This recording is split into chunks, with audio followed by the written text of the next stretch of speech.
How's everybody else? Everyone I associate with is thriving in abundance. Limitless. Hello, welcome. I'm Helene, and I'm here to review The Matrix Resurrection. I will start with a synopsis that will include spoilers and will be as quick as possible. So, The Matrix Resurrection is essentially a remake of all three of the Matrix trilogies in one, with the first act being Finding Neo and the second act being Finding Trinity. Within the first act of Finding Neo, in the beginning of the movie, we find Morpheus as a program in a modal. He is discovered by a woman by the name of Bunny, which is an ode to Alice in Wonderland and an ode to the rabbit or the bunny that Neo followed in the first Matrix that changed the trajectory and allowed him to get out of the Matrix. So she finds a program of Morpheus in this modal as she's hacking various spaces in the Matrix to find Neo, because there is a younger generation that exists that believes in Neo in the same way that Morpheus, the original Morpheus, believed in Neo. Morpheus, the program, is offered the red and blue pill, which he says isn't much of a choice, and then Bunny retorts by saying, you're thinking about it in a binary concept, when in actuality, it really isn't a choice, it's about purpose. Fast forward, we see Neo's rendition of himself in the Matrix as a world-famous game designer who has designed games that are the Matrix trilogy. And in this act, we see him see Trinity, and we note that him and Trinity, though are in each other's environment, they don't know each other. So when they're finally introduced to one another, we discover that Trinity is a woman by the name of Tiffany in the Matrix, who is a wife and a mother of 2 sons, I believe. Then we see a rendition of Agent Smith. He doesn't look like the Agent Smith from prior Matrixes, but in this rendition of Agent Smith, he is tethered to Neo as a boss of the company in which he makes games. He calls Neo in the office and they discuss Neo's mental health and has he been seeing whoever the person is that he refers to. And then we've discovered that Neo has attempted within the Matrix to kill himself, but I guess they successfully saved him. He doesn't know that he is Neo, and Agent Smith doesn't know that he is Agent Smith, and Trinity doesn't know that she's Trinity in the Matrix. So Agent Smith presents that the studio, Warner Brothers, wants to make a remake of his game, Matrix, and this is against his wishes. We see as a result of this, he sees the boss or Agent Smith's mouth disappear as an ode to the original Matrix, where we see Neo's mouth disappear in the interrogation. After this scene, we see him in what looks to be a therapist's office, and we're confronted with a person named the Analyst, which is nothing but a rendition of the mainframe from the original Matrix. He is concerned with how Neo is perceiving his reality, and he brings up the concept of binary thought again. Based on this, he asks, Neo, do you want more medication? So I'm thinking of him more like a psychiatrist, because he prescribes Neo the blue pill. Fast forward, we see Neo being discovered because there is a breach in the company. They are evacuating the building. Neo gets a text to come to the bathroom, and he thinks it's his friend, but then the program Morpheus comes out of the bathroom stall and just offers him a red pill, because Morpheus is the design of Neo. This rendition of Morpheus is a program that Neo created based on his perspective of who Morpheus was. Neo, when confronted with the taking of the pill, is resigning to the idea that he's going crazy, so he leaves. And they are discovered by agents. Action ensues. The boss comes out to see the action. He then realizes who he is by realizing who Neo is, and he says, "Mr. Anderson." So we know that this is Agent Smith. Agent Smith picks up a gun, shoots Neo, and then the next scene is Neo in the analyst's office, or the therapist's office, having this perspective of, is he crazy or not? And the analyst says, "We don't use that word here." And Neo is like, "Then what is it?" After this conversation, he goes to try to free his mind by attempting to jump off the roof again. And the character from the beginning, Bunny, grabs him before he jumps. Essentially, they get to the part where he is offered both the blue and the red pill. He takes the red pill, and then he's extracted out of the matrix and the pods. We learn about digital sentience and computer sentience because they work in collaboration now with what is no longer Zion, but a city called Io. Neo is taken to the city of Io, and who's in charge of the girls but Jada Pinkett Smith, Niobe from the original one? And I believe this scene with Niobe and Neo to be the most valuable scene for me in the movie. So in their scene, they have a discussion of the nostalgia of old Zion and the Matrix and warfare and etc. She discusses her perspective of who Neo is with Neo, and also she shows him the advancements that Io has made since his sacrificing himself in the Matrix for the salvation of Zion. And then she orders him to go to jail. He is then put in jail and then visited by Morpheus to be busted out of jail, which ensues the second act of the movie in finding Trinity. They go look for Trinity, they discover Trinity, and then they're discovered by the analyst. The analyst, we find out, is unlike the mainframe of old, who had an arrogance and a disdain for the human mentality. The way the analyst is positioned as a therapist, he is a researcher of the human mind. And based on this, we realize that those marketing meetings that Neo was sent to in an effort to remake the Matrix was really intel for the analyst to help him preserve the Matrix. And in doing so, he discovers a concept called fast bullet or bullet fast or something to that effect, which allows him to be faster than Neo in the Matrix. But Neo is at least fast enough to hear him, but not fast enough to stop him. So Neo is then taken out of the Matrix, confronted with the ultimatum of the analyst to come back to the Matrix and be in concert with Trinity, or Trinity is killed. So he goes back to Io. Niobe censures them, and upon trying to hold them accountable, they are distracted by the little girl, who is now a grown woman, from the in-between place in that white train station.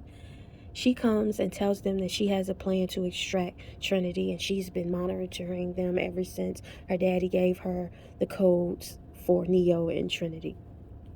Well, anywho, fast forward, they go to get Trinity out the Matrix. Trinity doesn't know that she is Trinity, but she has a sense that she isn't who she is in the Matrix. They find Trinity again, and the ultimatum now is with the analyst from Neo. Neo posits, listen, if Trinity chooses of her own free will to come out of the Matrix, you'll let us go. But if Trinity chooses against coming out of the Matrix, then I think it was you can have him back or something like that. Trinity is confronted with the choice of the red and blue pill and is distracted by the children and husband of her life in the Matrix. And so she decides against coming out of the Matrix, and then she realizes herself and then chooses to come out of the Matrix, and then actions ensues. Then by the end of the movie, we find out Trinity is the one who has the powers that Neo had in the original rendition of the Matrix, and that the Matrix brought them back into the Matrix because them two together are like one battery, like positive and negative charge of one battery, and they create more productivity out of the other batteries when they're in the Matrix. So that's why they were brought back into the Matrix, and they are needed to work symbiotically. And that was the movie. What I disliked about the movie: first, production. I did not like the particular camera or the. I'm not well versed in cinematography, but I do know what I see and I do know what I experience.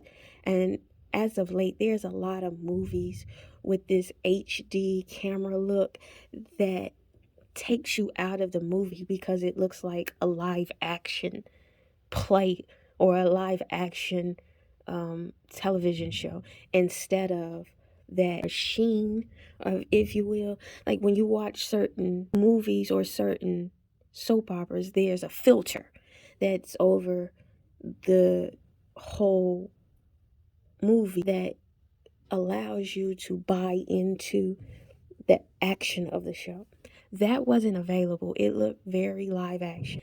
I also didn't like the fact that they did not reimagine the story. There was no improvement on concepts of the narrative. There was no improvements on what made the original Matrix so dope for its time. One of the reasons why the original Matrix was so good was because the concepts that were introduced and the special effects that were introduced were innovative for the time. If you are going to redo such an innovative narrative and an innovative performance, such as the special effects and the choreography of the fight scenes and the action scenes, I would think you would do this, if not a new idea that's innovative, a reimagining of the innovative ideas that made you, right? One of the dope things about the original Matrix was that 360 camera shot of various fight scenes, or the way the fight scenes were choreographed. It was lackluster for this film. Also, what I didn't like about this Matrix, and this is a major gripe I have with this Matrix.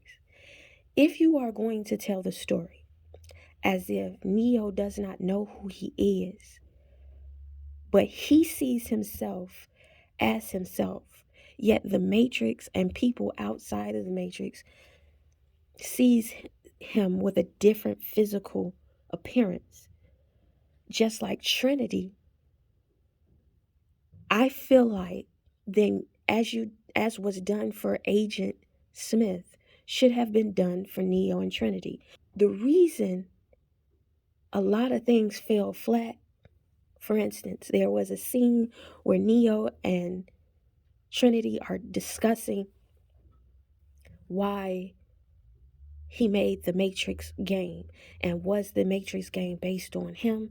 And she says, when I look at the character in the Matrix, I see myself. And I tried to ask my husband, what do you see? And my husband didn't get it. And I was like, don't she kind of look like me? And her husband laughed at her. And I didn't get the story until you look down at the table and you see a reflection of her appearance in the Matrix. And it's totally different in the reflection on the table. She has blonde hair and she looks like a model, the standard Caucasian perception of beauty, right?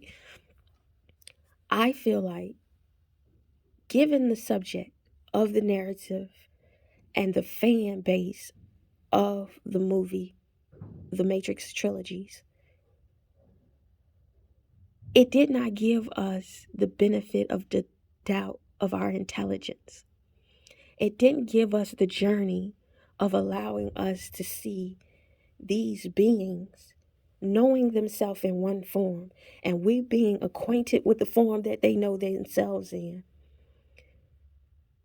We already know the story now. So when we see Neo, we see Neo. And we know it's just a matter of time Neo is going to get it. When we see Trinity, we see Trinity. So we know it's a matter of time that she's going to understand. And instead of having Neo be the appearance that he is in the Matrix to everybody else in the Matrix, to the audience.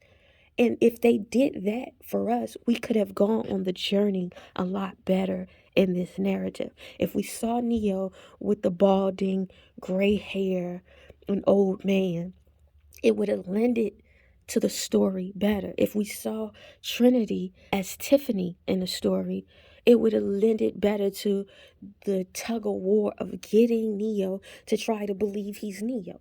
But it takes you out of it when you see Keanu Reeves not knowing that he's Neo. It takes you out of it when you see Tiffany having to be convinced that she's Trinity when we see Trinity. I also found that it was a bit boring. It took me multiple attempts to try to watch The Matrix Resurrection. Though there were parts in it that I found interesting, the action scenes weren't as interesting as the original one. The story itself wasn't as interesting as the original one. The parts of the story that were interesting to me was not the parts of the story I think that they even cared to develop. What I appreciated about The Matrix Resurrection. I appreciated the digital sentience concept. That if man has conscious and man in her or his consciousness has the ability to decipher themselves as purpose, then why wouldn't what they create that created conscious or developed consciousness apparently enough to go to war with humans and develop a reality that is centered on their existence, why wouldn't they themselves have a diversity of expectation of reality, right? And I appreciated Morpheus being a program and the sentience, digital sentience, the mechanical sentience, whatever they were called, having the ability to make a choice of what their purpose was and to side with the humans. Ultimately, what I've really appreciated about The Matrix was Io and Niobe. There's a scene where Neo comes into Io and Niobe sees him and she, upon seeing him, says, "God damn," right? And I thought that was intentional, right? Then when they go into the discussion of how Morpheus saw Neo and how Morpheus believed in Neo, as opposed to how Niobe did not believe in Neo in that same way, I am reminded of the Morpheus, not everyone believes what you believe. My beliefs do not require them. This posits that there was a lot of people in Zion and out of the Matrix who weren't a part of the faith of Neo. They liked Neo. They thought Neo was talented. He added something to the environment. He helped the environment even, but they weren't convicted in his being to the extent that Morpheus made him a religion of some sort. Also in that conversation about the Matrix, Jada Niobe tells Neo, So easy to forget how much noise the Matrix pumps into your head. Something else makes the same kind of noise. War. flashback to young Jada. I'll pilot this ship. He can take mine. And in that moment, it was like I had an epiphany. the generational epiphany of Niobe and the conceptual epiphany of Io, the city of Io, the peace that Niobe is willing to jail Neo for. Listen, I went to war. She was on the front lines of a war with the machines. After Neo goes and saves the day, there is no more Neo available in this warfare. And there's still a war being had amongst the computers and the machines. The humans are still collateral and participating in this war. And the war must have been long. And here you have Morpheus, who believed in Neo to the extent in which he believed Neo was the Alpha and Omega, the beginning and the end, the A and the Z.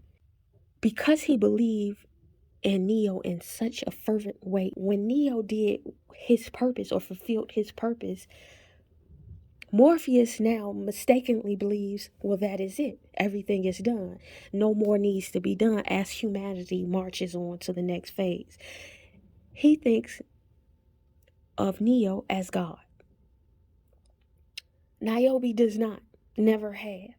So there she knows warfare, and then seeing this man believe in Neo in such a way to the extent that it prohibits him to take in intel and to be proactive in protecting the city of Zion.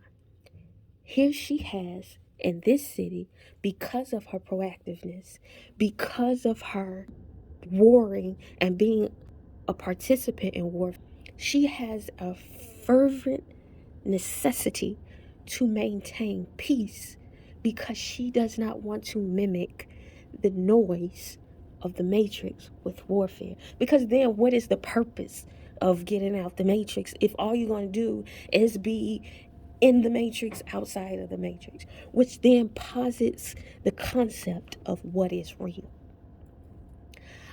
Also, the tug-of-war of Niobe with Bunny. The tug-of-war to me was a generational thing. It kind of reminded me of, let's say for instance, people who were on the front lines of the civil rights movement. In one way, it reminded me that Neo comes across as this revered character, where Niobe was on the front lines with this person. Not only was she on the front lines with this person, her mind was freed from the matrix before this man was even a thought in Zion.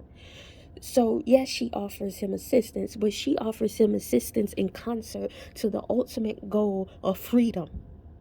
Not that she viewed him with such reverence that everybody, well, not everybody, but that Morpheus and his crew to an extent viewed Neo. So when he comes back, he is a disruptor to what has been accomplished. Let's say Martin Luther King comes back and you still have a civil rights activist who was on the front lines, didn't get the notoriety or the name or the praise or approval, but did the work, if not as much work, more work than Dr. King did. But then they come back to unlock this new generation with the concepts of the old Zion or the old way of doing it. And it's like we're going to go back to the same thing if we do it that way. Not only that, the newer generation does not realize the advancements that have been made for their benefit and the efforts that was taken to get to the point in which you get to freely walk without being arrested or having to step off the curb, even though those things still exist to some degree in this rendition of the coding of the Matrix of America. It still is an advancement from what it was before, right?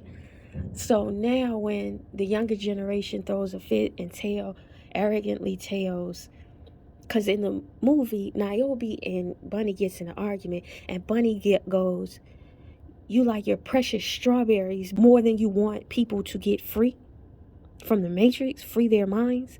And essentially, she's saying, you want these advancements, this sky, this bio sky underground, this fruit. But she's saying this from a perspective of a person who was not freed from the Matrix into Zion.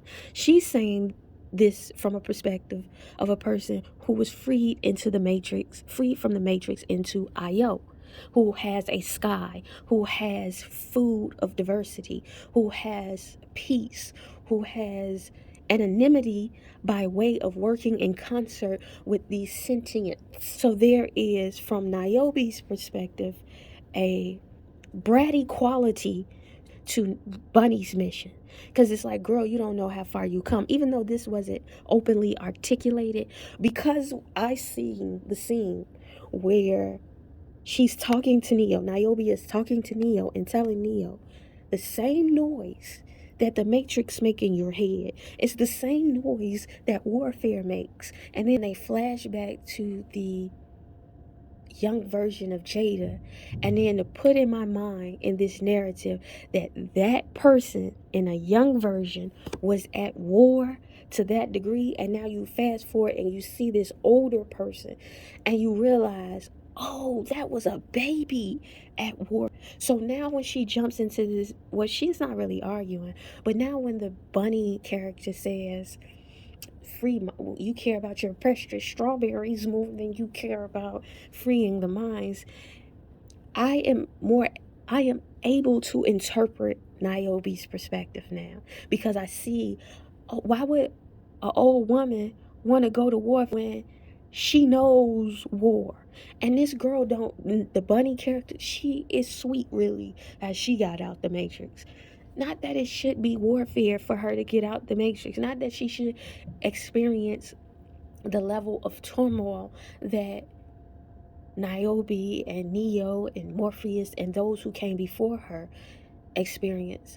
That's not the point. It's the point of whatever she is thinking she's doing in the mind's eye of a Niobe is bringing you back to a point of regression. To You're flirting with the warfare with the Matrix when you do that, and it's really unnecessary.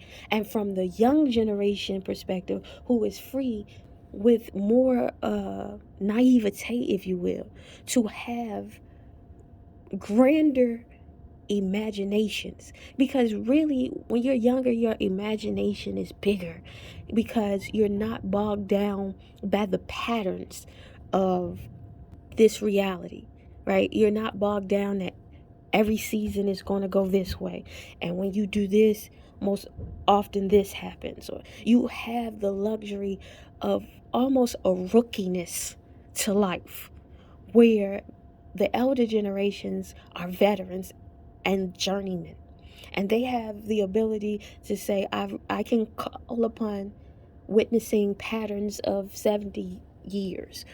Even though you think your idea is a grand idea, and it most probably is, let me tell you that it can spark this consequence that I have survived and I don't wish on anybody else. However, by being an elder and doing that to the younger generation, you limit the possibilities of new ideas that can be made manifest in this reality when you dump on them with all of your baggage, of all of your veteran experience, right? And I believe that Niobe character, they should explore Io way more. I feel like if you were going to do a Matrix Reloaded, don't do as Hannah Nicole Jones said, like, girl, so y'all just made a remake of the original Matrix in a more boring way? That's essentially what you did. You didn't reimagine it. If you'd have gone through Niobe, I think the Matrix would have had way more conceptual ideas for the narrative and a better story that we can sink our... They should have made Niobe the lead, to be honest, and made Neo and Trinity a tertiary element and focused on. So here's because I was more interested in the narrative of Io. When Niobe is talking about Morpheus, I was more interested in seeing how that manifests. If you're going to do flashbacks and flashbacks, the only time the flashbacks were advantageous is to me in the narrative with Niobe. Overall, I'll give The Matrix A C. reason why I'm giving it a C. because even though it was a poor rendition of the original, because for me the original is so great and was so innovative for its time, I don't know if you could ever remake the concept and it be as innovative. And this rendition of The Matrix in the time that we're in this season of movies and sci-fi movies, I would say that it was a good sci-fi movie for 2021. So among its class of that year, it's a decent movie. Would I recommend somebody watch it? If you have a short attention span and have never seen the original trilogy Matrix, yeah, I would tell you to watch this one to get a shorthand of it. Would I recommend it if you are a Matrix fan? Not so much, especially if you're going in it with the expectation of the original. No.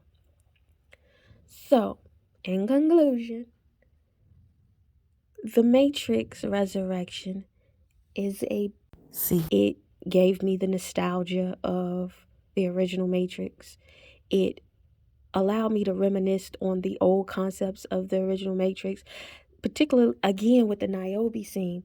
The Niobe scene allowed me to think about the original Matrix when Neo is talking to the person, the older, it was an old. Almost no one comes down here, unless, of course, there's a problem. That's how it is with people. Nobody cares how it works as long as it works. I like to be reminded this city survives because of these machines. These machines are keeping us alive while other machines are coming to kill us. Power to give life, and the power to end it. We have the same power. I suppose we do, but down here sometimes I think about all those people still plugged into the Matrix, and when I look at these machines, I can't help thinking that in a way we are plugged into them. But we control these machines, they don't control us. What is control? If we wanted, we could shut these machines down. That's it. You hit it. That's control, isn't it? Although if we did, we'd have to consider what would happen to our lights, our heat, our air.